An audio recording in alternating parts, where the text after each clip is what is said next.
আল্লাহু আকবার, আল্লাহু আকবার,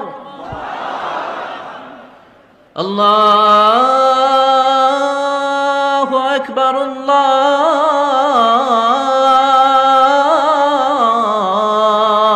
আকবার। সাধারণত এই ছোট ছোট সূরাগুলো দিয়েই আমাদের রেগুলার সালাহ যখন আমরা পড়ি, এগুলো দিয়ে ইমামতি করা উচিত। আল্লাহর হাবিব সাল্লাল্লাহু আলাইহি ওয়াসাল্লাম বিভিন্ন হাদিসে বলেছেন যে তোমরা যখন ইমামতি করবে তখন তোমার পেছনে যারা আছে তাদের দিকেও খেয়াল রাখবে। রাসূল সাল্লাল্লাহু আলাইহি ওয়াসাল্লাম অত্যন্ত বিবেকবোধ সম্পন্ন একজন ব্যক্তিত্ব ছিলেন। তিনি খেয়াল রাখতেন, যেটাকে আমরা কনসিডারেট বলি। আল্লাহর হাবিব সাল্লাল্লাহু আলাইহি ওয়াসাল্লাম খুব কনসিডারেট ছিলেন, কার কোথায় কী সমস্যা এটা খুব খেয়াল করতেন। And he was a man of 6 senses. আমরা 6 সেন্সের কথা বলি, আমাদের অধিকাংশেরই 4টা সেন্স একসাথে কাজ করে, কারো 5টা 6টা সেন্স কাজ করে, এরকম মানুষ পাওয়া দুষ্কর। আল্লাহর হাবিব সাল্লাল্লাহু আলাইহি ওয়াসাল্লাম অত্যন্ত বিবেকবোধ সম্পন্ন একজন লোক ছিলেন। একবার তিনি সালাত খুব সংক্ষিপ্ত করলেন, তো সাহাবারা জিজ্ঞেস করলেন, ইয়া রাসূলুল্লাহ এত সংক্ষিপ্ত কেন করলেন সালাত? তখন আল্লাহর হাবিব সাল্লাল্লাহু আলাইহি ওয়াসাল্লাম বললেন যে পেছনে বোনদের নামাজের সেকশনে ওখান থেকে একটা ছোট্ট বাচ্চার কান্নার আওয়াজ আমি শুনছিলাম। আমার মনে হচ্ছিল বাচ্চাটাকে সামলাতে মাটার খুব কষ্ট হচ্ছে, তো এই জন্য আমি সালাদটা সংক্ষিপ্ত করে দিয়েছি। দেখেন কীরকম সেন্সেশন, কতটা কনসিডারেট ছিলেন। একবার আবার আল্লাহর হাবিব সাল্লাল্লাহু আলাইহি ওয়াসাল্লাম মাগরিবের সালাত কিংবা এশার সালাতের কোনো এক সেজদা অনেক লম্বা করে দিলেন। তখন সাহাবার আবার প্রশ্ন করলেন, ইয়া রাসূলুল্লাহ সাল্লাল্লাহু আলাইহি ওয়াসাল্লাম এত লম্বা দীর্ঘ সেজদা করতে তো ফরজ সালাতে আমরা কখনো দেখি না, কেন করলেন? অসুস্থ হলেন নাকি নামাজের মাঝখানে, অথবা ওহী নাজিল হচ্ছিল নাকি, এরকম কিছু ঘটলো নাকি? তো আল্লাহর হাবিব সাল্লাল্লাহু আলাইহি ওয়াসাল্লাম বললেন যে না, এগুলো কিছুই না, বরং আমার নাতি হাসান আমি সেজদারত অবস্থায় আমার পিঠের উপরে চড়ে বসেছিল, কাঁধের উপরে। তো আমি অপেক্ষা করছিলাম যতক্ষণ না তার খেলা শেষ না হয়, তার প্রয়োজন পূরণ না হয়, ততক্ষণ আমি সেজদায় লুটিয়ে পড়েছিলাম। হাসান যখন নেমেছে, তার প্রয়োজন পূরণ হয়েছে, আমি আবার সেজদা থেকে উঠে দাঁড়িয়েছি। দেখেন কতটা কনসিডারেট ছিলেন। তো এইভাবে আল্লাহর হাবিব সাল্লাল্লাহু আলাইহি ওয়াসাল্লাম ছোট ছোট সূরাগুলো দিয়ে ফরজ সালাতের ইমামতি করতে উদ্বুদ্ধ করতেন। মুআয ইবনে জাবাল রাদিয়াল্লাহু তাআলা আনহুকে উনি মদিনার পাশেই একটা এলাকার ইমাম হিসেবে অ্যাসাইন করেছিলেন। তো ওই এলাকার লোকজন ছিল শ্রমজীবী, ওট দিয়ে তারা পানি নিয়ে খেজুর বাগানে পানি সিঞ্চন করত। সারাদিন পরিশ্রম করে ওনারা সালাতে অংশগ্রহণ করত। তো একবার উনি মাগরিবের সালাতে সূরাতুল বাকারা তেলাওয়াত শুরু করলেন। কোরআনের সবচাইতে ছোট সূরা নাকি সবচাইতে বড় সূরা, 286 আয়াত বিশিষ্ট সূরা। তো ওনারা ছিলেন ক্লান্ত, শ্রান্ত, পরিশ্রান্ত। কেউ কেউ বিরক্ত হয়ে, ক্লান্ত হয়ে নামাজ ছেড়ে দিয়ে একা একা নামাজ পড়ে ফেললেন। পরে আল্লাহর হাবিব সাল্লাল্লাহু আলাইহি ওয়াসাল্লামের কাছে যে তারা অভিযোগ করলেন যে, ইয়া রাসূলুল্লাহ আপনি যে ইমাম পাঠিয়েছেন উনি তো এমন কাজ করেছে, সূরা বাকারা উনি ধরেছে মাগরিবের সালাতে। রাসূল সাল্লাল্লাহু আলাইহি ওয়াসাল্লাম খুবই ক্ষিপ্ত হলেন, রাগান্বিত হলেন এবং মুআয ইবনে জাবাল রাদিয়াল্লাহু তাআলা আনহুকে ডেকে পাঠালেন। ডেকে তিনি বললেন, আফাত্তানুন আনতা ইয়া মুআয। লিটারালি ফাত্তান শব্দটা ব্যবহার করেছেন যে, মুআয তুমি কি সমাজে ফিতনা ছড়াচ্ছ?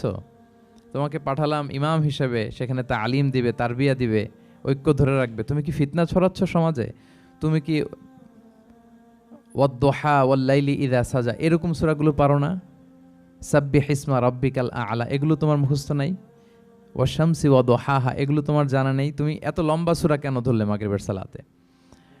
তো তখন তিনি বললেন, যখন তুমি সালাতে ইমামতি করবে ফরজ সালাতে, তখন ছোট ছোট সূরা পড়বে, কেননা তোমার পেছনে অসুস্থ থাকতে পারে, তারপর বয়স্ক কোনো লোক থাকতে পারে, অথবা মুসাফির মসজিদের পাশ দিয়ে সফর করতেছিল, ভাবলো জামাত চলতেছে, জামাতটা ধরি, ঢুকেই যদি দেখে যে আপনি সূরা বাকারা তেলাওয়াত করতেছেন, তো তার জন্য তো কঠিন হয়ে যাবে কোপ আপ করা, কন্টিনিউ করা।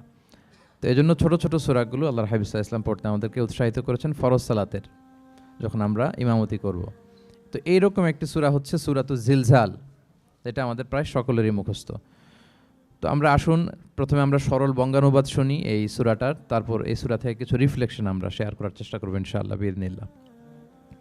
আমি শুরুতে সূরাটার সরল বঙ্গানুবাদ আপনাদের সাথে শেয়ার করছি। আউযু বিল্লাহি মিনাশ শাইতানির রাজিম, বিতাড়িত শয়তান থেকে মহান আল্লাহ তাআলার কাছে পানাহ চাচ্ছি। বিসমিল্লাহির রহমানির রহিম, পরম করুণাময় অসীম দয়ালু আল্লাহ তাআলার নামে শুরু করছি। ইযা জুলজিলাতিল আরদু জিলজালাহা, যখন পৃথিবীকে ভয়ঙ্করভাবে প্রকম্পিত করা হবে। ও আখরাজাতিল আরদু আথকালাহা, আর পৃথিবী তার ভেতরে থাকা সব ভারী বস্তুগুলোকে উদ্গীরণ করে দিবে, বের করে দিবে। ওয়াকাল আল ইনসানু মা লাহা, আর মানুষ বলবে এই পৃথিবীর কি হলো। ইয়াউমা ইদিন তুহাদ্দিসু আখবারাহা, সেদিন পৃথিবী তার সব খবর বলে দিবে। বিআন্না রাব্বাকা আওহা লাহা, কারণ তার রবই তাকে এমনটি করতে আদেশ করেছেন বা প্রত্যাদেশ দিয়েছেন। ইয়াউমা ইদিন ইয়াসদুরুন নাসু আশতাতান লিউরাউ আমালাহুম, সেদিন মানুষগুলো দলে দলে বের হবে যাতে করে তাদের আমলনামা তাদের কাছে পেশ করা যায়। ফামান ইয়ামাল মিসকালা যাররাতিন খাইরান ইয়ারাহ, যে ব্যক্তি অনুপরিমাণ ভালো কাজ করেছে সেটা সে দেখতে পাবে।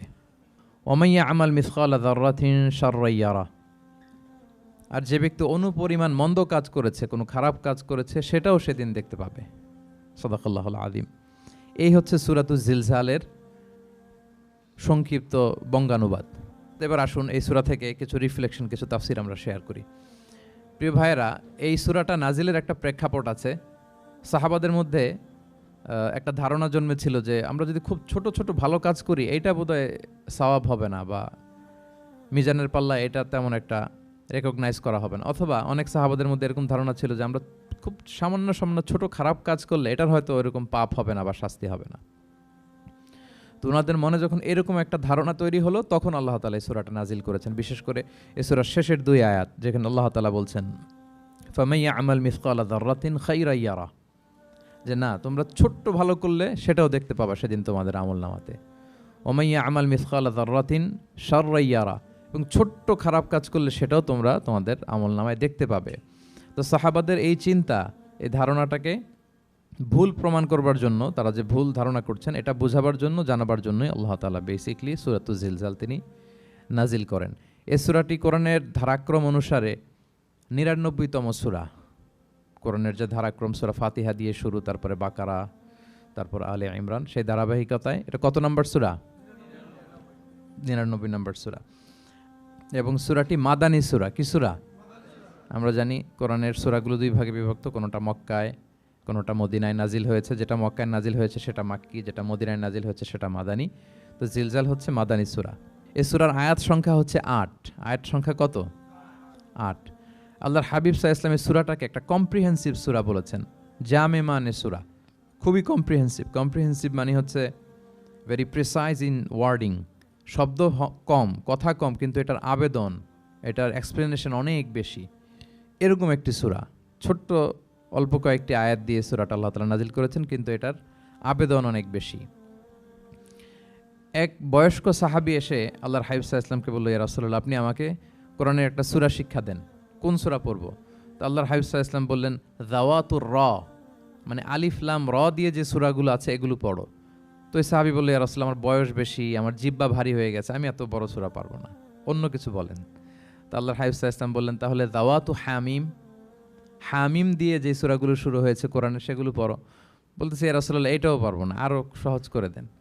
তো তখন আল্লাহর হাবিব সাল্লাল্লাহু আলাইহি ওয়াসাল্লাম বললেন, তাহলে আল মুসাব্বিহাত, মানে সাব্বাহা ইউসাব্বিহু দিয়ে যেই সূরাগুলো শুরু হয়েছে তুমি এগুলো পড়ো। ওই সাহাবী বলে, এইটাও কঠিন হয়ে যায় আমার জন্য। তখন আল্লাহর হাবিব সাল্লাল্লাহু আলাইহি ওয়াসাল্লাম বললেন যে, তাহলে কি চাও? বলতেছে, আমাকে একটা জামে মানে সূরা শিক্ষা দেন, মানে এমন একটা কম্প্রিহেন্সিভ সূরা শিক্ষা দেন যে এটা শিখলে আমার হেদায়েতের জন্য যথেষ্ট হয়ে যাবে। তখন আল্লাহর হাবিব সাল্লাল্লাহু আলাইহি ওয়াসাল্লাম বললেন, তাহলে তুমি পড়ো ইযা যুলজিলাতিল আরদু জিলজালাহা ওয়া আখরাজাতিল আরদু আথকালাহা ওয়া ক্বালাল ইনসানু মা লাহা। তুমি সূরাতুল জিলজাল তেলাওয়াত করো। তখন থেকেই সাহাবী এই সূরাতুল জিলজাল তেলাওয়াত আরম্ভ করলেন। উনি বললেন যে আমি আর বেশি কিছু পড়ব, শুধু এটাই পড়ব। সাহাবাদের মধ্যে অনেকের এরকম খুব সহজ সরল মানসিকতা ছিল। তো উনি বললেন যে এটাই পড়ব। তো রাসূল সাল্লাল্লাহু আলাইহি ওয়াসাল্লাম বললেন যে কোনো সফল ব্যক্তিকে যদি কেউ দেখতে চায় তাহলে এর দিকে তাকাও, দেখো কত সহজ সরল, কত চমৎকারভাবে সে এই বার্তাটা গ্রহণ করেছে যে আমি জীবনে শুধু এটাই পড়ব। তো সূরাতুল জিলজাল হচ্ছে একটা কম্প্রিহেন্সিভ সূরা, সূরাতুন জামিআ। এটা হচ্ছে সূরার একটা ফজিলত, এটা আমরা জানলাম। আবার আল্লাহর হাবিব সাল্লাল্লাহু আলাইহি ওয়াসাল্লাম সূরাকে কোরআনের অর্ধেক বলেছেন। আল্লাহর হাবিব সাল্লাল্লাহু আলাইহি ওয়াসাল্লাম ইরশাদ করেছেন, ইযা যুলজিলাতিল আরদু তা'দিলু নিসফাল কোরআন। সূরাতুল জিলজাল এটা কোরআনের অর্ধেক, কোরআনের অর্ধেক। আপনারা এরকম শুনেছেন যে সূরা ফাতিহাকে বলা হয় কোরআনের অর্ধেক, তারপর সূরাতুল ইখলাসকে বলা হয় সুলুসুল কোরআন, কোরআনের 1/3। তো এটার অর্ধেক বলার কারণ হচ্ছে কোরআনে অর্ধেক বলা হয়েছে দুনিয়ার কথা, অর্ধেক বলা হয়েছে আখিরাতের কথা, পরজগতের কথা, লাইফ আফটার ডেথের কথা। তো যেহেতু এই সূরাটা আখিরাতকে কাভার করে, তাই সেজন্য কেমন যেন এই সূরাটা পুরো কোরআনের অর্ধেক। আল্লাহ তাআলা আমাদেরকে, আমরা যখন আল্লাহর কাছে কল্যাণ কামনা করি, আল্লাহ বলেছেন এইভাবে বলো, রব্বানা আতিনা ফিদ দুনিয়া হাসানা ওয়া ফিল আখিরাতি হাসানা ওয়া কিনা আযাবান্নার। হে আল্লাহ, আপনি দুনিয়ার কল্যাণ আমাদেরকে দান করেন, পরজগতের কল্যাণ দান করেন, আমাদেরকে আগুনের শাস্তি থেকে রক্ষা করেন। তাহলে দুনিয়া আখিরাত দুইটার কম্বিনেশনে। সো সূরা জিলজাল যেহেতু আখিরাতকে কাভার করে, তাহলে এটা কোরআনের অর্ধেক। এটা কি কোরআনের অর্ধেক? তা'দিলু নিসফাল কোরআন। সূরাতু জিলজাল তা'দিলু নিসফাল কোরআন, এটা কোরআনের অর্ধেক। তাহলে দুইটা আমরা ফাদিলাত বা ভার্চু জানতে পারলাম এই সূরার। এক নম্বর হচ্ছে এটা একটা কম্প্রিহেন্সিভ সূরা, কম্প্রিহেন্সিভ সূরা। দুই নম্বর জানতে পারলাম এটা কোরআনের অর্ধেক, নিসফুল কোরআন। আচ্ছা, এবার আমরা সূরার তাফসিরে চলে যাই। আল্লাহ তাআলা ইরশাদ করছেন, ইযা যুলজিলাতিল আরদু জিলজালাহা, যখন এই পৃথিবীটাকে প্রকম্পিত করা হবে। প্রিয় ভাইরা, বেসিকলি এই 8 আয়াত বিশিষ্ট সূরাটার মধ্যে আমরা দুইটা ভাগ করতে পারি। প্রথম 5 আয়াতে আল্লাহ তাআলা কিয়ামতের বিভীষিকাময় পরিস্থিতির একটা চিত্রায়ন এখানে এনেছেন, পিকচারাইজ করেছেন যে কিয়ামতের যে সময়টা হবে এটা কেমন হবে, এটা আল্লাহ তাআলা চিত্রায়িত করেছেন। সূরাকে মনোযোগ দিয়ে যদি আপনি পড়েন, অনুধাবন করেন, মনে হবে যে কিয়ামতের চিত্রটা আপনার চোখের সামনে ভেসে উঠেছে। তো 8 আয়াত বিশিষ্ট এই সূরার প্রথম 5 আয়াতে আল্লাহ তাআলা তিনি কিয়ামতের বিভীষিকাময় পরিস্থিতির একটা বর্ণনা হাজির করেছেন। এরপর শেষের 3 আয়াতে কেমন করে আমাদের আমলনামা পেশ করা হবে, আমরা যা করি ভালো কিংবা মন্দ, এটাকে লিখে রাখা হয়, এটাকে রেকর্ড করে রাখা হয়। ওই আমলনামাটা আবার একদিন আমাদের হাতে পেশ করা হবে। ওই সময়টা কেমন হবে, ওই দৃশ্যটা কেমন হবে, এটা আল্লাহ তাআলা বলেছেন। আই রিপিট, আমি আবারও বলি, সূরার আয়াত সংখ্যা কত?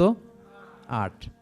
তো প্রথম 5 আয়াতে আল্লাহ তাআলা কিয়ামতের বিভীষিকাময় পরিস্থিতির বর্ণনা দিয়েছেন, আর শেষের 3 আয়াতে আমাদেরকে যে আমাদের আমলনামা পেশ করা হবে তার একটা চিত্র তুলে ধরেছেন। এবার মোটামুটি সহজ হয়ে আসছে না ব্যাপারটা?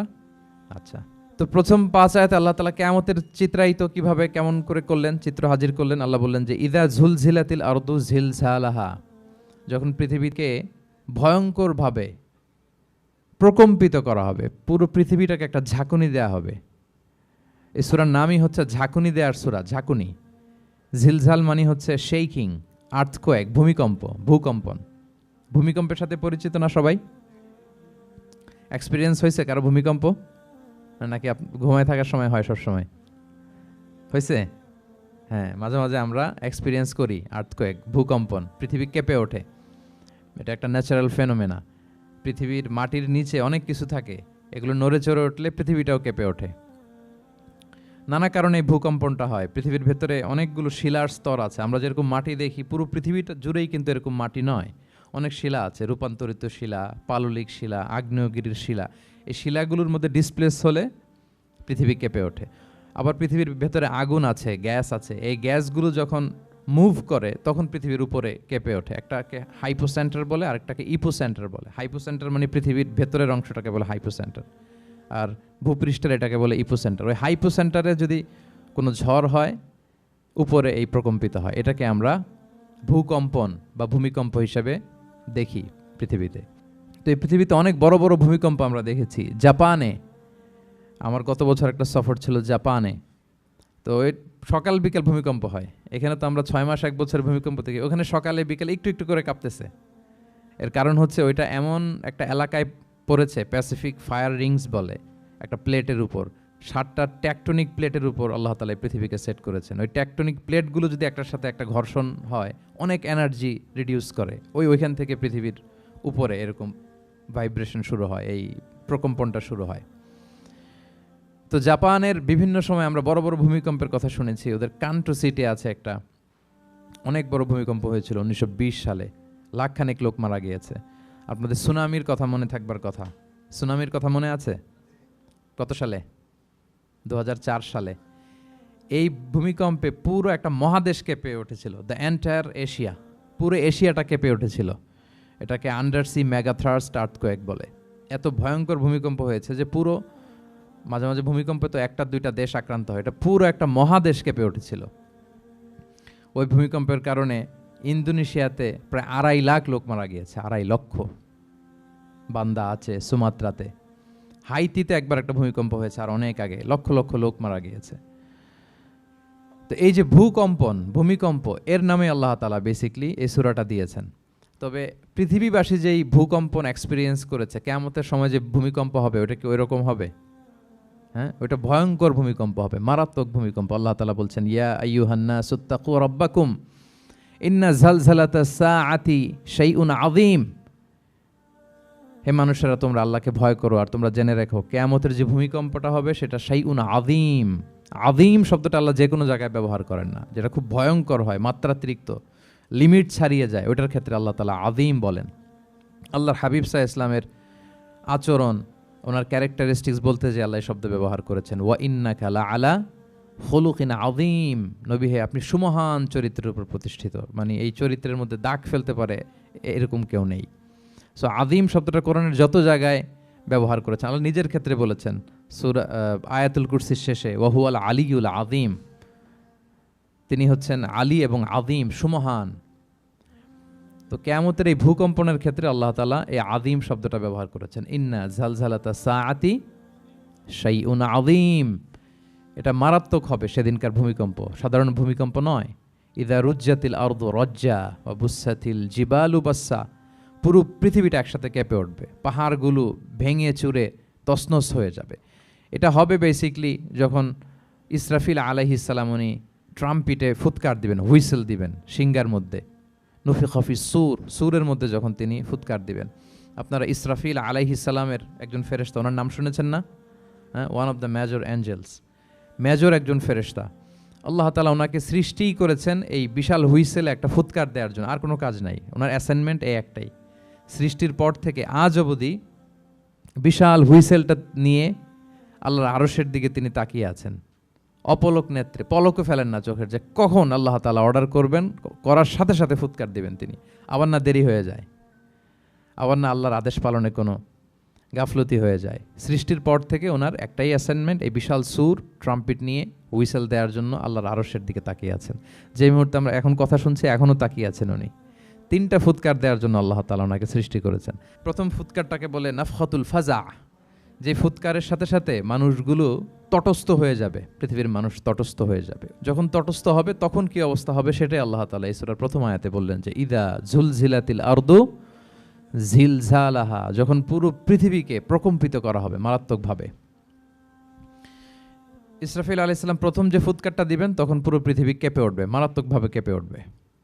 তারপরের যে ফুৎকার দিবেন তখন সব মরে যাবে, আমরা পৃথিবীতে কেউই বেঁচে থাকবো না, তখন মানুষ মরে যাবে, জিন জাতি মরে যাবে, সমস্ত ফেরেশতারাও মরে যাবে। যেই ফেরেশতা মালাকুল মাউত, যিনি মৃত্যুর ফেরেশতা, যার মাধ্যমে আল্লাহ তাআলা মৃত্যু ঘটিয়ে থাকেন, তারও মৃত্যু ঘটবে। সে আল্লাহ তাআলার কাছে বলবে, আল্লাহ, পৃথিবীর সবাই মরেছে, আপনার আদেশ অনুযায়ী মানুষ, জিন, ইবলিস সবাইকে আমি মৃত্যু দিয়েছি, তাদের রূহ কবজ করেছি, এখন কি হবে? আল্লাহ তাআলা বলবেন, এখন তুমি মরবে, মুতিয়া মালাকুল মাউত, এখন তুমি মরো। মালাকুল মাউত তখন মারা যাবে। এত ভয়ঙ্কর একটা চিৎকার দিয়ে মালাকুল মাউত জগৎ থেকে বিদায় নেবে। আল্লাহর হাবিব সাল্লাল্লাহু আলাইহি ওয়াসাল্লাম বলেন, ওই ভয়ঙ্কর চিৎকার যদি পৃথিবীবাসী শুনতে পেত তাহলে আলাদা করে ইসরাফিলের সিঙ্গার ফুৎকার দেওয়ার প্রয়োজন হতো না, প্রতিটা মানুষ তাদের কানের পর্দা ফেটে মুহূর্তেই লাশ হয়ে পড়ে যেত। মালাকুল মাউত মরে যাবে, তখন মহাবিশ্বে আর কেউ থাকবে না একটা সত্তা ছাড়া। তিনি কে? আল্লাহ সুবহানাহু ওয়া তাআলা। সূরাত আর-রহমানে আল্লাহ তাআলা চমৎকারভাবে বলেছেন, কুল্লু মান আলাইহা ফান ওয়া ইয়াবকা ওয়াজহু রাব্বিকা যুল জালালি ওয়াল ইকরাম। পৃথিবীতে যা আছে সব নিঃশেষ হয়ে যাবে একমাত্র তিনি ছাড়া। তিনি হচ্ছেন অব্যয়, অক্ষয়, অবিনশ্বর, চিরঞ্জীব, শাশ্বত। এরপর কেউ যখন থাকবে না, আল্লাহ তাআলা ইসরাফিল আলাইহিস সালামকে আবার জীবিত করবেন, তখন তিনি সর্বশেষ হুইসেলটা দিবেন, আবার জীবিত হয়ে তিনি লাস্ট 3 নম্বর হুইসেলটা দিবেন। লাস্ট হুইসেলটা যখন দেয়া হবে তখন জমিন থেকে সব মৃত লাশগুলো আবার জীবিত হয়ে দাঁড়াতে শুরু করবে। মিনহা খালাকনাকুম ওয়া ফিহা নুঈদুকুম ওয়া মিনহা নুখরিজুকুম তারাতান উখরা, মাটি থেকে বানিয়েছি, মাটির কবরে তোমাদের পাঠিয়েছি, আবার মাটি থেকে তোমাদেরকে উত্থিত করা, আবার সবাই উঠবে। এই 3টা হুইসেল দেওয়ার জন্য আল্লাহ তাআলা সাইয়েদনা ইসরাফিল আলাইহিস সালামকে সৃষ্টি করেছেন।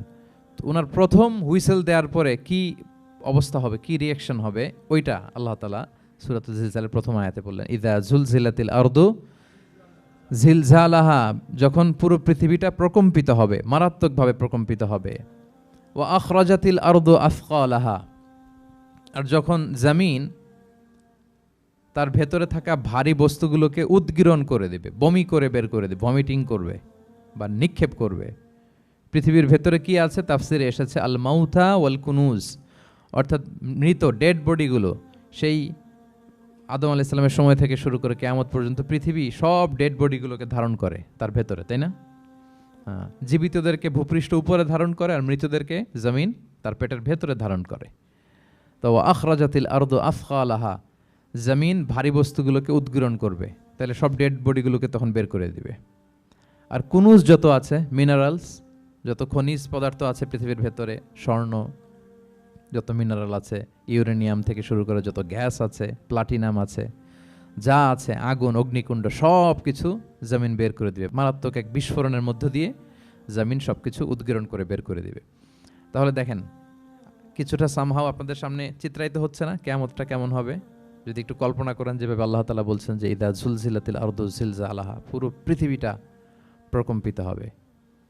ওয়া আখরাজাতিল আরদু আথকালাহা, জমিন তার ভেতরের বস্তুগুলো বের করে দিবে, ভারী বস্তুগুলো, অর্থাৎ ডেড বডি এবং যত খনিজ পদার্থ আছে সেগুলো। ওয়াকাল আল ইনসানু মা লাহা, মানুষ বলবে পৃথিবীর হলো কি? হোয়াটস হ্যাপেনিং, কি হচ্ছে, কি হলো পৃথিবী এরকম কেন করতেছে? যে আয়াতটা বলেছিলাম যে ইন্না জালজালাতাস সাআতি শাইউন আযীম, সেখানে আল্লাহ তাআলা বলছেন ইয়াউমা তারাউনাহা তাযহালু কুল্লু মুরদিআতিন আম্মা আরদাআত ওয়া তাদউ কুল্লু যাতি হামলিন হামলাহা ওয়া তারান নাসা সুকারা ওয়া মা হুম বিসুকারা ওয়ালাকিন্না আযাবাল্লাহি শাদীদ। মানুষের ফার্স্ট রিঅ্যাকশন কি হবে এই আর্থকোয়েকের পরে? এই আয়াতে চমৎকারভাবে আল্লাহ তাআলা বলছেন। আল্লাহ বলছেন যে পরিস্থিতিটা এত ভয়ঙ্কর হবে, কারণ এরকম ভূকম্পন তো পৃথিবীবাসী দেখেনি।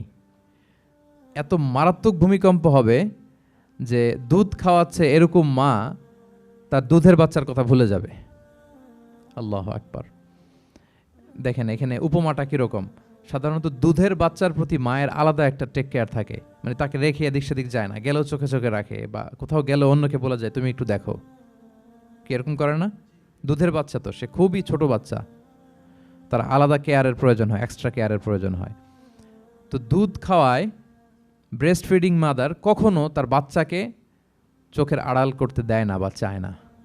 আল্লাহ বললেন যে তখন পরিস্থিতি এত ভয়ানক হবে যে নিজের দুধের বাচ্চার কথাই মা ভুলে যাবে। তারপর এখনও পরিপূর্ণ হয়নি পেটের ভেতরে বাচ্চা, এরকম মা যারা আছে গর্ভবতী, সাধারণত কয় মাস পরে বাচ্চা ডেলিভারি হয়? 8 মাস 9 মাস পরে। দেখা যাবে যে 2 মাসের বাচ্চা, এখনও ভ্রূণ, 3 মাসের বাচ্চা, 4 মাসের বাচ্চা। এই ভয়ঙ্কর পরিস্থিতির চোটে যত গর্ভবতী নারী আছে সব মুহূর্তে ডেলিভারি করে দেবে, মুহূর্তেই, ইনস্ট্যান্ট। দাতু হামলিন হামলাহা, যত মা আছে গর্ভবতী সবাই, প্রেগনেন্ট মহিলারা মুহূর্তে ডেলিভারি করে দেবে, প্রি ম্যাচিউরড বেবি, কেউ ভ্রূণ, কেউ 3 মাসের, কেউ 4 মাসের বাচ্চাগুলো ডেলিভারি হয়ে যাবে। মানুষগুলো পঙ্গপালের মতো দৌড়াতে থাকবে, বিক্ষিপ্ত পতঙ্গের মতো দৌড়াতে থাকবে মানুষ। আর বলবে ওয়াকাল আল ইনসানু মা লাহা, মানুষ তখন, মানুষের ফার্স্ট রিঅ্যাকশন হবে যে মা লাহা, কি হলো, হোয়াটস হ্যাপেনিং, কি হচ্ছে, কিছুই বুঝতে পারতেছি না, মা লাহা, পৃথিবীর কি হলো। ইয়াউমা ইদিন তুহাদ্দিসু আখবারাহা, সেদিন পৃথিবী সব কিছু বর্ণনা করে দিবে, সব বয়ান দিয়ে দিবে। আমরা এই পৃথিবীর উপরে জমিনে যা করি সব কিন্তু পৃথিবীর মধ্যে রেকর্ডেড থাকে। জমিন সেদিন বয়ান দিবে, সেদিন আসলে সব কিছুই বয়ান দিবে। জমিন বয়ান দিবে, হাত পা সাক্ষী দিবে, যেখানে মানুষ যে সমস্ত জিনিসের মাধ্যমে, যেই টুলসগুলোর মাধ্যমে পাপ করেছে, অন্যায় করেছে, সব কিছু সেদিন সাক্ষী দেবে। আর সব সাক্ষীর বড় সাক্ষী হবে সেদিন এই জমিন। জমিন হবে সেদিন রাত সাক্ষী। জমিন হবে কি সাক্ষী? রাত সাক্ষী।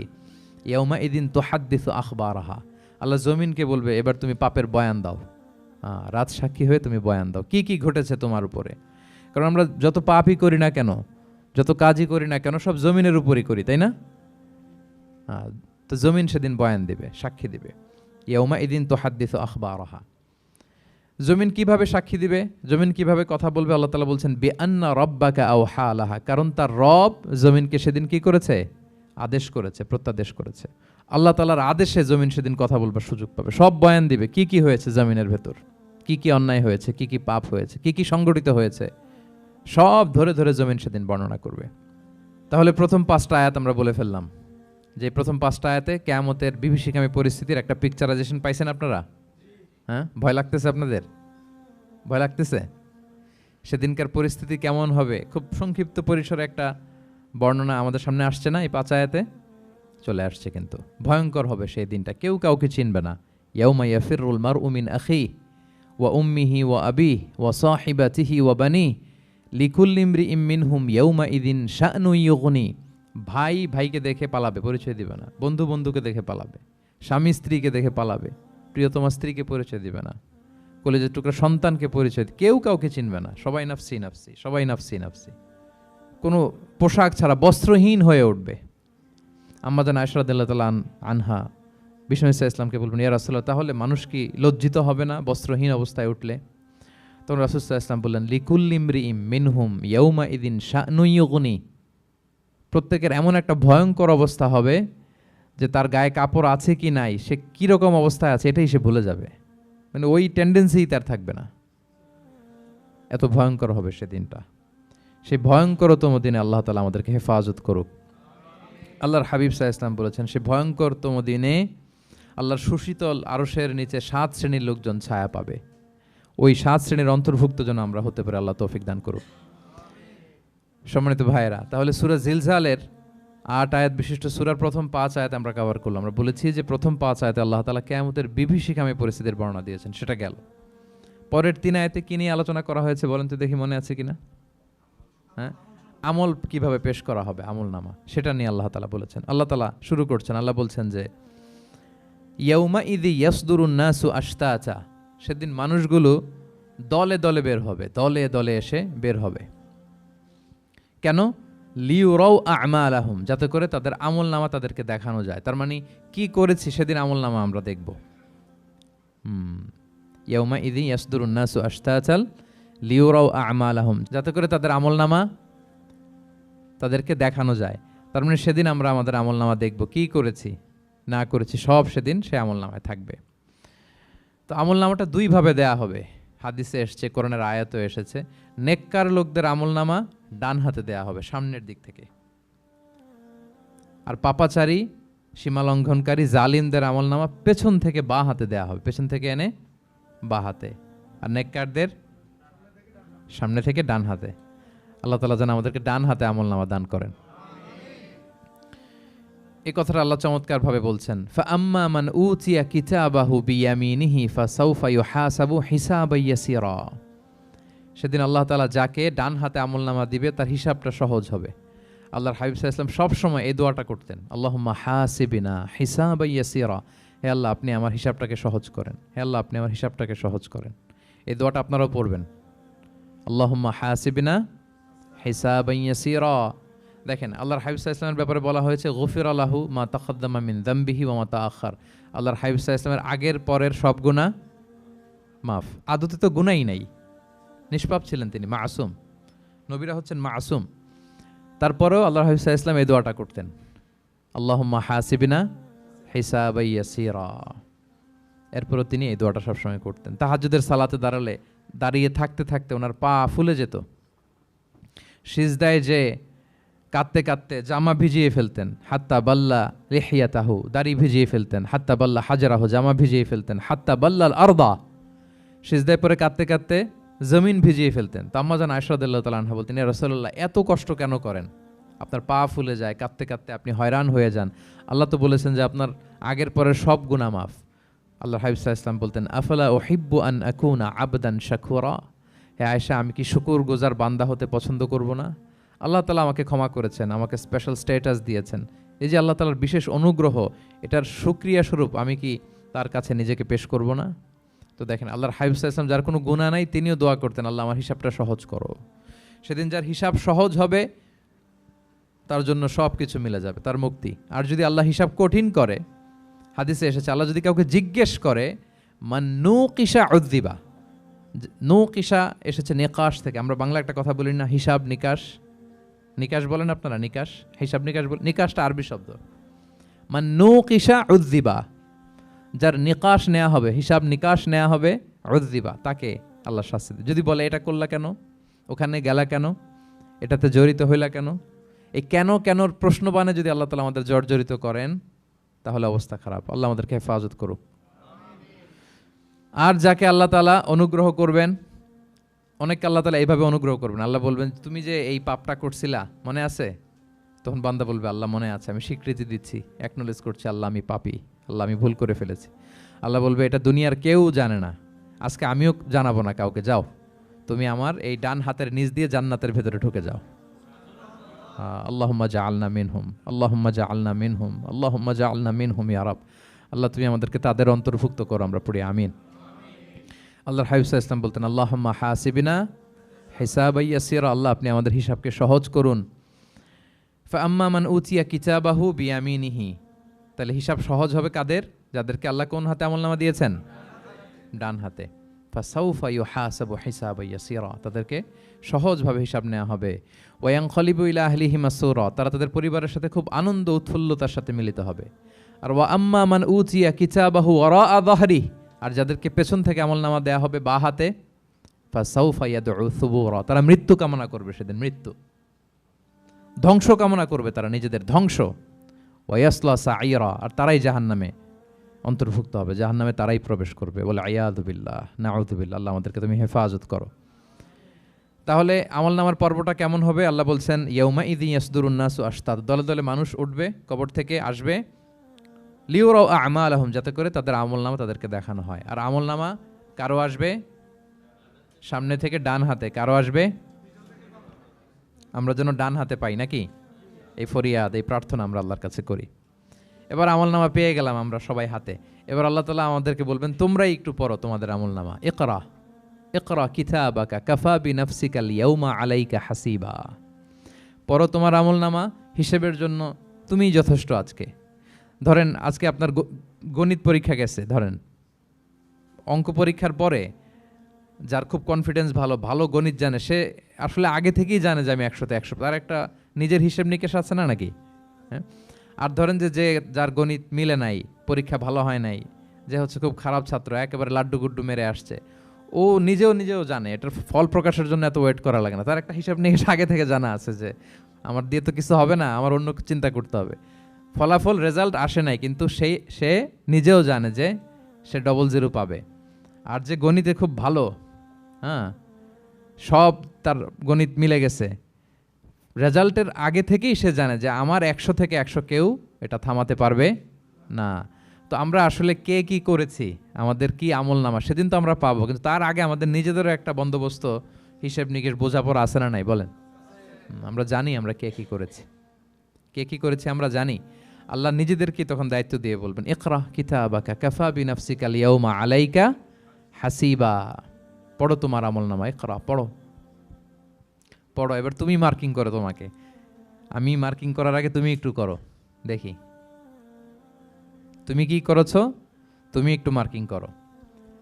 তো আমলনামা পাওয়ার পরে আমাদের যে প্রতিক্রিয়া হবে সেটা আল্লাহ কোরআনে তুলে ধরেছেন। আল্লাহ তাআলা বলছেন যে মানুষ বলবে মালি হাযাল কিতাবি লা ইউগাদিরু সগীরাতান ওয়ালা কাবীরাতান ইল্লা আহসাহা, এটা কেমন আমলনামা, ছোট বড় কোনো কিছু মিসিং হয় না এখানে। আল্লাহু আকবার, কিছু মিস হয় নাই। অনেক কিছু আপনারও মনে নাই, কিন্তু দেখার পরে মনে হবে। ধরেন ঠিক এই মুহূর্তে গত বছর রমাদানের এই দিনে আমরা কোথায় ইফতারি করছিলাম, হুট করে জিজ্ঞেস করলে আমি বলতে পারবেন আপনি? কিন্তু হিসাব কেউ মিলাই দিলে তখন মনে করবে ও তাই তো, আমি তো ওই সময় এটা করছি, ওই সময় তো ওইখানে ছিল। আমলনামা দেখে মানুষের ফার্স্ট রিয়াকশন হবে মালি হাযাল কিতাবি লা ইউগাদিরু সগীরাতান ওয়ালা কাবীরাতান ইল্লা, এটা কেমন আমলনামা, সব মিলে যাচ্ছে, তাই তো, এমনটাই তো করেছি আমি।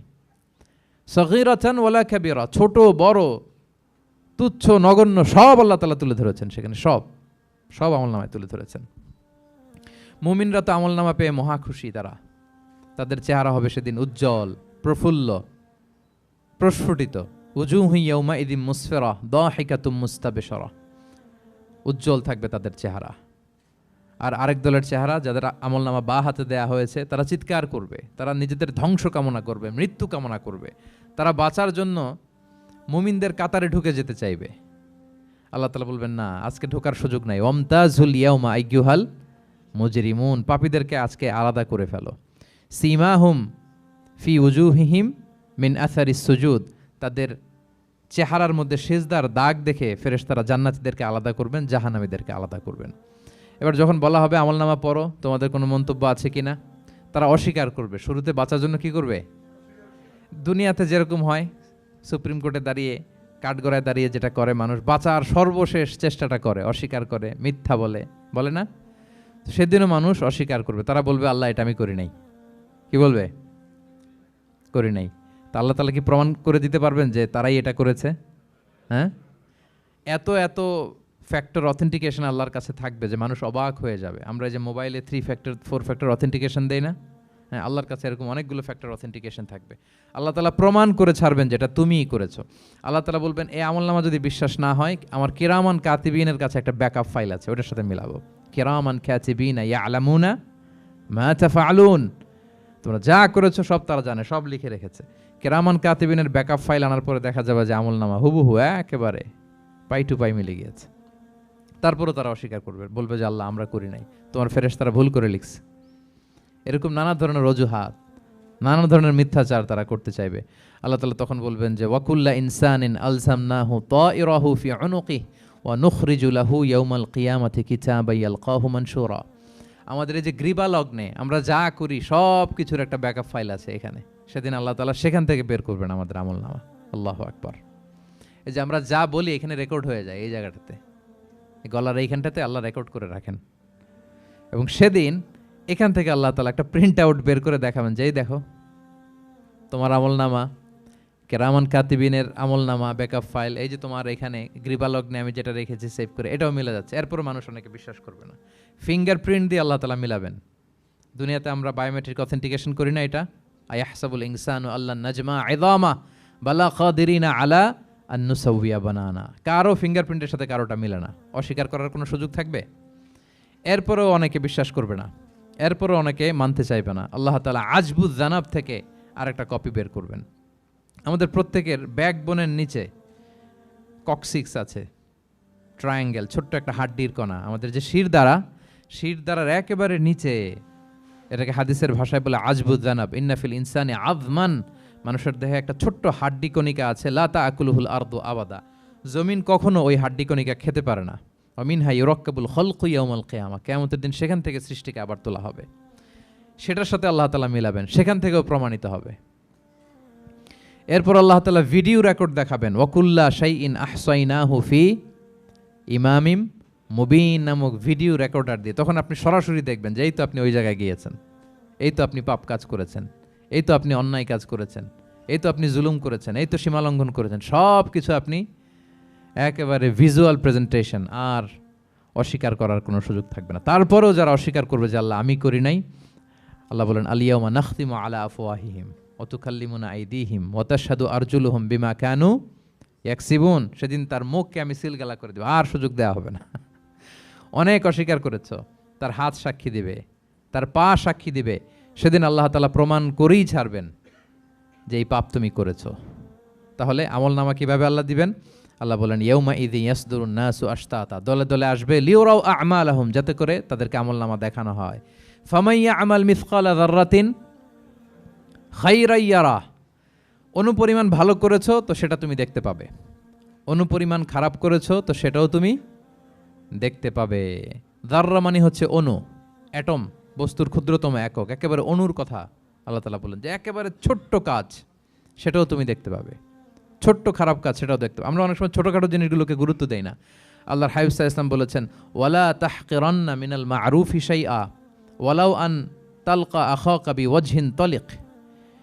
তোমরা কোনো ছোট ভালো কাজকে এটাকে আন্ডারমাইন করো না, ছোট মনে করো না। যে কোনো ভালো কাজ হোক এটাকে ছোট করবো না। ইভেন তুমি তোমার ভাইয়ের সাথে দেখা হলো যে মুচকি হাসি দিয়ে কথা বলো, এটারও তুমি মনে করো না যে এটা কাজে লাগে, এটাও কাজে লাগবে। এটাও সেদিন মিজানের পাল্লায় তোমার নাজাতের বড় মেজর একটা ওসিলা হয়ে যেতে পারে। আপনি যে আপনার ভাইয়ের সাথে মুচকি হাসি দিয়ে কথা বলেন, এটা সাদাকার সওয়াব হয়। Your smile to your brother it's a charity, তাবাসসুমুকা ফি ওয়াজহি আখিকা সাদাকা। দেখলেন, সালাম দিলেন, একটা মুচকি হাসি, এটা সাদাকা দেওয়ার সওয়াব। সুবহানাল্লাহ, এটাও সেদিন কাজে লেগে যাবে। সো ফামান ইয়ামাল মিসকালা যাররাতিন খাইরান ইয়ারা ওয়া মান ইয়ামাল মিসকালা যাররাতিন শাররান ইয়ারা। ছোট্ট ভালো কাজ যদি করো সেটাও দেখবে, ছোট্ট খারাপ কাজ যদি করো সেটাও দেখতে পাবে। যত ছোট ভালো কাজ করেন, রাস্তায় একটা ধরেন যে কলার ছোলা পড়েছিল, ভাবলেন যে এইটা সরাই দেয় একটু, আমি ইমাতাতুল আদা আনিত তরিক হবে, মানুষ পিছলে পড়লে পা ভাঙবে। তো এই ময়লাটা একটু সরাই দিলেন, কলার একটা ছোলা পড়েছিল খোসা, এটা ফেলে দিচ্ছেন, দেখবেন যে ওই দিন এটাও রেজিস্টার করা আছে, এটাও লেখা। একজনকে মুরব্বী একজন আসছে, আপনার বসার সিট ছিল, ওনার সিট ছিল না, উঠে দাঁড়িয়ে তাকে বসার সুযোগ করে দিয়েছে, ওই দিন দেখবেন যে এটাও লেখা, এটার জন্য অনেক সওয়াব রেজিস্ট্রেশন করা আছে। একজন রাস্তা দিয়ে যাচ্ছিল, জিজ্ঞেস করতেছে ভাই যে এই জালান অমুকটা কোথায়, তো আপনি বলে দিলেন যে জালান গুম্বাকটা তো এইদিকে, তো সে আপনার কারণে ওই দিন সঠিক পথে যেতে পারলো। আপনার কাছে মনে হয়েছে ছোট্ট ফিউ সেকেন্ডসের একটা নেক কাজ, কিন্তু সেদিন দেখবেন আমল নামায় সেটাও লেখা।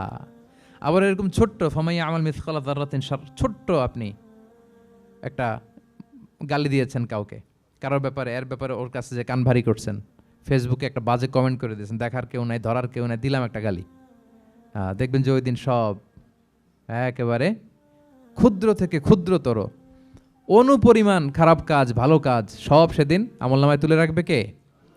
আল্লাহ সুবহানাহু ওয়া তাআলা, তিনি সেদিন আমলনামায় সব তুলে রাখবেন।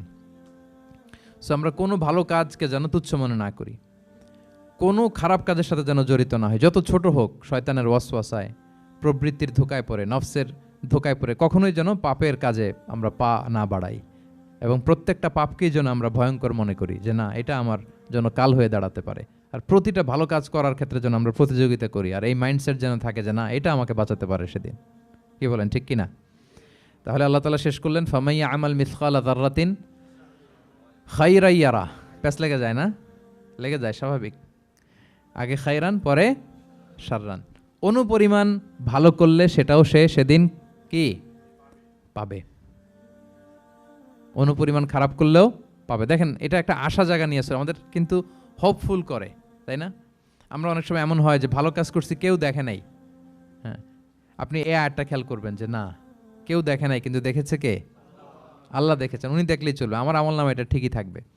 কোনো এক কারণে সমাজের সবাই আপনাকে ভুল বুঝেছে, misunderstanding, everyone got you wrong, আসলে আপনি ঠিক ছিলেন। সবাই পরিস্থিতি, সামাজিক, এটা সেটা এরকম হয় না যে সবাই ভুল বুঝতেছে, আসলে আপনি ঠিকই করছেন। সবাই ভুল বুঝুক, আপনার আমল নামায় সেটা ভালো কাজ হিসেবে লেখা থাকবে, ঠিক কিনা? অনেক সময় ঠকায় লোকজন, আমাদেরকে ঠকায় নানাভাবে, আমরা হয়তো তার সাথে পেরে উঠি না। মাঝে মাঝে কিছু ভিডিও আমি দেখি, এই আপেল বিক্রি করতেছে, কি অদ্ভুত ব্যবসায়ী, তো দেখাচ্ছে খুব ভালো ভালো আপেল, আপনারা দেখেছেন কিনা জানি না। সে আবার ওই পলিথিনের ভেতরে পচা নষ্ট আপেলগুলোর কয়েকটা প্যাকেট করে রাখে, তো আপনি বেছে বেছে যেই ভালো আপেলে দিবেন সেটাই সে নিয়ে প্যাকেটে দিয়ে দিচ্ছে। মাপটাপ করার পরে আপনি যখন টাকা বের করতেছেন বা অন্যমনস্ক, হুট করে সে ওই পচা আপেলের ওইটা, আপনার একই পলিথিন, একই ওজনের তার একটা হিসাব থাকে, ওইটা ধরায় দিচ্ছে। তা আপনি কোত্থেকে না কোত্থেকে আপেল কিনছেন, হয়তো অনেক, বাসায় যেয়ে দেখেন সর্বনাশ, কি টসটসে পাকা আপেলগুলো বেছে বেছে দিলাম, এখন দেখি পচা। তো ওরে তো আর পাবেন না, ওরে আর ধরাও হইল না। আপনি ভাবছেন হিসাবটা এখানেই শেষ? হ্যাঁ, এখানেই শেষ না, lot of unsettled issue yet to be settled. এরকম অনেক কিছু আছে দুনিয়াতে আপনি সেটেল করতে পারেন নাই, সেটেল হবে সেদিন। দ্য কনসেপ্ট অফ আখেরা যদি না থাকতো, this worldly life would be a joke.